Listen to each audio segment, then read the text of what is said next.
Hi friends, நான் உங்களோட உச்சிமா. ஒரு அடர்ந்த காட்டிற்கு அருகில் இருந்த பெரிய மரக்கடை ஒன்றில் 2 இளைஞர்கள் வேலைக்கு சேர்ந்தார்கள். முதல் இளைஞன் மிகவும் சுறுசுறுப்பானவன். அவன் வேலைக்கு சேர்ந்த முதல் நாளே 10 மரங்களை வெட்டி முதலாளியிடம் பாராட்டு பெற்றான். இரண்டாம் இளைஞனோ மிகவும் அமைதியானவன். அவனால் முதல் நாளில் 5 மரங்களை மட்டுமே வெட்ட முடிந்தது. இதை பார்த்த முதல் இளைஞன், நீ மிகவும் மெதுவாக வேலை செய்கிறாய், என்னை பார், நான் எவ்வளவு திறமைசாலி என்று கேலி செய்தான். இரண்டாம் இளைஞன் அவனது ஏளன பேச்சை கேட்டு கோபப்படாமல் தன் அமைதியான புன்னகையை மட்டும் பதிலாக தந்தது. ஒவ்வொருவருக்கும் ஒரு தனி பாணி இருக்கிறது. அவசரப்பட்டு பெருமை பேசுவதில் எனக்கு உடன்பாடில்லை என்று அவன் மௌனமாக சொன்னான். முதல் இளைஞன் தன் வேகத்தை பெருமையாக நினைத்து தினமும் அதிக நேரம் உழைத்து தன் திறமையை அங்கே காட்டினான். இரண்டாம் இளைஞனோ தன் கவனத்தை மரங்களை வெட்டுவதில் காட்டுவதை விட தன் கோடாரியை கூர்மையாக்குவதில் மட்டுமே செலுத்தினான். ஒரு வாரம் முடிந்தது. முதல் இளைஞன் இன்னும் அதே வேகத்தில் மரங்களை வெட்டி வந்தான். ஆனால் அவனது எண்ணிக்கை மெல்ல மெல்ல குறைய தொடங்கியது. இரண்டாம் நாளே அவனால் 8 மரங்களைத்தான் வெட்ட முடிந்தது. வார இறுதியில் அது 5 மரங்களாக குறைந்து போனது.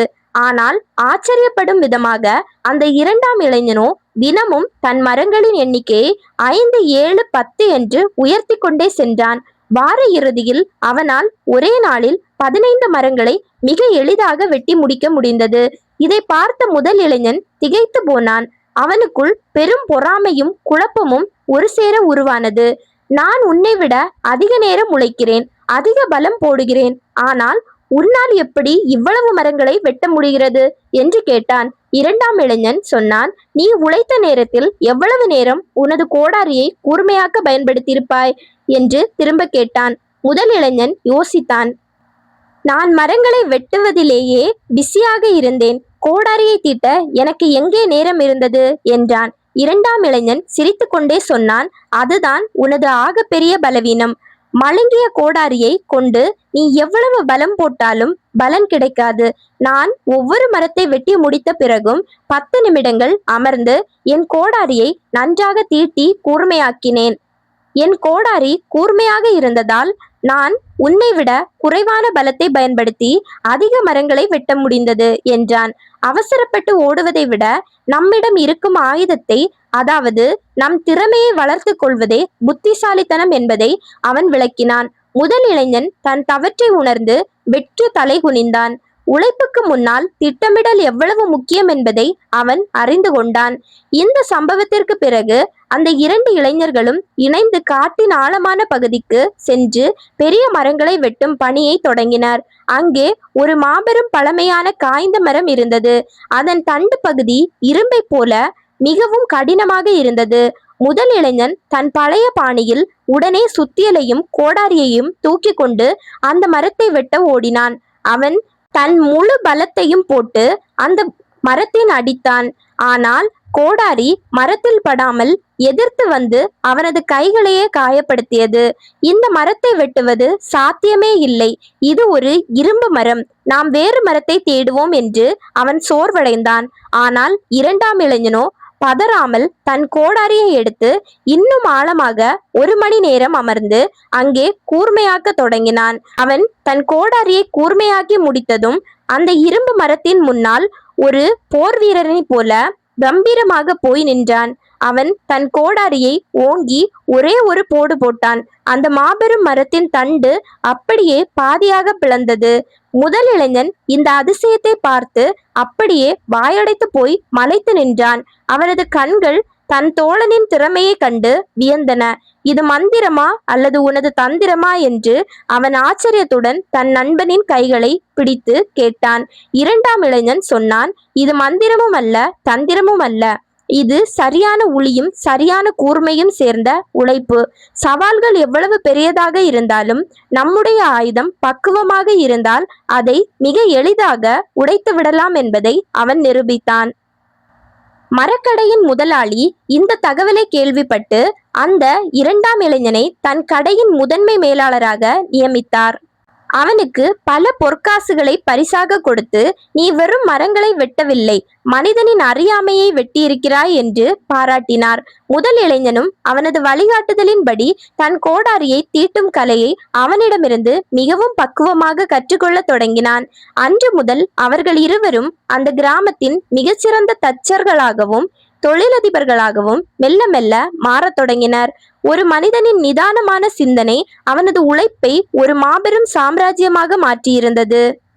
கஷ்டங்கள் வரும்போது நாம் அவசரப்படுவதை விட நம்மை நாமே தகுதிப்படுத்திக் கொள்வதே ஒரு சிறந்த வாழ்வு ஆகும். காலங்கள் பல கடந்தன. அந்த இரண்டு இளைஞர்களும் முதியவர்களாகி வாழ்நாளில் இறுதி பகுதியை நெருங்கிய போதும் அந்த கோடாரியை பாதுகாத்து வந்தனர். அவர்கள் மறைந்த பிறகு அந்த பழைய கூர்மையான கோடாரி கிராமத்தின் பஞ்சாயத்து அலுவலகத்தில் ஒரு பொது பொக்கிஷமாக வைக்கப்பட்டது. ஒவ்வொரு முறை இளைஞர்கள் வேலை தேடி வரும்போதும் மக்கள் அந்த கோடாரியை காட்டி அவர்களின் உழைப்பிற்கு வழிகாட்ட தொடங்கினர். மழுங்கிய அறிவோடு ஓடாதே, உனது திறமையை செதுக்கிக் கொண்டு களத்தில் இறங்கு என்ற தத்துவம் அங்கே நிலை பெற்றது. அந்த ஆயுதம் இன்றும் ஒரு பாடமாக இருந்து தன்னை தேடி வரும் இளைஞர்களுக்கு மௌனமாக ஒரு செய்தியை சொல்லிக் கொண்டிருந்தது. நீ எவ்வளவு நேரம் உழைக்கிறாய் என்பது முக்கியமல்ல, எவ்வளவு புத்திசாலித்தனமாக உழைக்கிறாய் என்பதே முக்கியம். இன்று அந்த கிராமத்திற்கு வரும் புதிய தொழிலாளர்கள் அந்த வரலாற்று சிறப்புமிக்க கோடாரியை பார்த்து ஆச்சரியப்படுகிறார்கள். அதன் அடியில் ஒரு கல்வெட்டு வைக்கப்பட்டுள்ளது. அதில் உன் திறமையை கூர்மையாக்கு, உலகம் உனக்காக வழியை தரும் என்று எழுதப்பட்டுள்ளது. நீங்கள் வாழ்க்கையில் பல முறை மற்றவங்களோடு ஒப்பிட்டு அவமானப்பட்டு இருக்கலாம். உங்களது உழைப்புக்கு இன்னும் பலன் கிடைக்கவில்லை என்று சோர்ந்திருக்கலாம். ஆனால் கவலைப்படாதீர்கள். உங்களை நீங்களே செதுக்கிக் கொள்ள உங்களுக்கு ஒரு அற்புதமான பயிற்சி காலம் கிடைத்திருக்கிறது. உங்களது தனித்துவம் என்ன என்பதை ஆராய்ந்து அதை உலகிற்கு உரக்க சொல்ல உங்களை நீங்கள் தயார்படுத்திக் கொள்ளுங்கள். அந்த இரண்டாம் இளைஞனைப் போல நீங்களும் ஒரு நாள் உங்கள் புத்திசாலித்தனத்தால் இந்த உலகத்தையே வியக்க வைப்பீர்கள். மழுங்கிய கோடாரியை கொண்டு நாள் முழுவதும் உழைப்பது பெருமையல்ல. 10 நிமிடங்கள் அமர்ந்து அதை செதுக்கி கூர்மையாக்குவதே புத்திசாலித்தனம். நீ வெறும் கடின உழைப்பை மட்டும் நம்ப போகிறாயா, அல்லது திறமையோடு கூடிய ஸ்மார்ட் ஒர்க்கை நம்ப போகிறாயா என்பதை நீயே தீர்மானி. உனது வாழ்க்கையில் இன்னும் வெற்றி கிடைக்கவில்லை என்று ஒருபோதும் சோர்ந்து மிரண்டு நின்று விடாதே. நீ இப்போது உனது அறிவு என்னும் ஆயுதத்தை தீட்டிக் கொண்டிருக்கிறாய்.